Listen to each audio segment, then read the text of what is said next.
সবুজ প্রকৃতির সঙ্গে উন্নয়ন সমান তালে এগিয়ে নেওয়া সরকারের লক্ষ্য বলে জানিয়েছেন প্রধানমন্ত্রী তারেক রহমান। বিশ্ব পরিবেশ দিবস ও পরিবেশ মেলা 2026-এর উদ্বোধনী অনুষ্ঠানে এসব কথা বলেন প্রধানমন্ত্রী।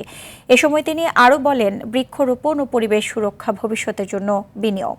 ঐক্যবদ্ধভাবে কাজ করলে সবুজ বাংলাদেশ গড়ে তোলা সম্ভব বলেও প্রত্যাশা করেন সরকার প্রধান। আরও জানাচ্ছেন শামীম চৌধুরী। সবুজে ঘেরা বাংলাদেশে কমছে গাছ, বাড়ছে জলবায়ু পরিবর্তনের প্রভাব। তীব্র দাবদাহ, অনিয়মিত বৃষ্টি, খরা ও বন্যায় ক্ষতিগ্রস্ত হচ্ছে মানুষ ও প্রকৃতি। এই সংকট মোকাবেলায় একটি সবুজ, নিরাপদ ও বাসযোগ্য দেশ গড়তে বাবা শহীদ রাষ্ট্রপতি জিয়াউর রহমান ও মা সাবেক প্রধানমন্ত্রী বেগম খালেদা জিয়ার মতোই উদ্যোগ নিয়েছেন প্রধানমন্ত্রী তারেক রহমান। এজন্য আগামী 5 বছরে 25 কোটি গাছ রোপণ কর্মসূচি শুরু করেছে সরকার। এরই ধারাবাহিকতায় চীনমৈত্রী আন্তর্জাতিক সম্মেলন কেন্দ্রে বিশ্ব পরিবেশ দিবস ও পরিবেশ মেলায় এবারের জাতীয় বৃক্ষরোপণ অভিযান ও বৃক্ষমেলার উদ্বোধন করেন প্রধানমন্ত্রী।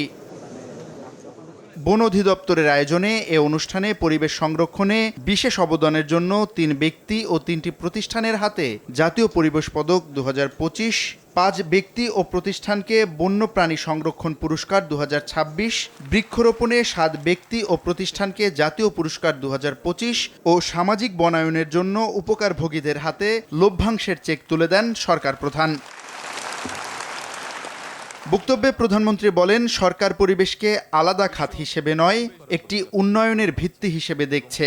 বলেন, ইকোসিস্টেম বজায় রাখতে হবে। সবুজনের সামাজিক আন্দোলনের পাশাপাশি পরিবেশ সংরক্ষণে সরকারিভাবে আমরা অনেকগুলো উদ্যোগ গ্রহণ করেছি। শিক্ষা প্রতিষ্ঠানে গ্রিন ভলেন্টিয়ারিজম চালু করার একটা পদক্ষেপ আমরা নিয়েছি।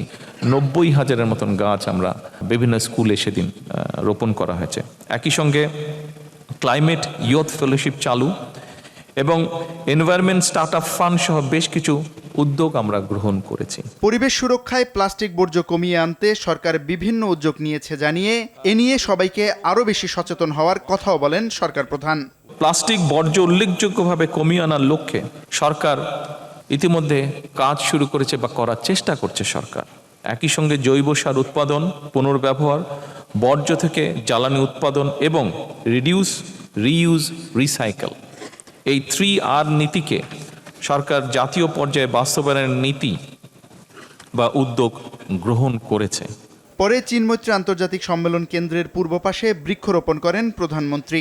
ঘুরে দেখেন বিভিন্ন nursery stall. Shamim Chowdhury, RTV।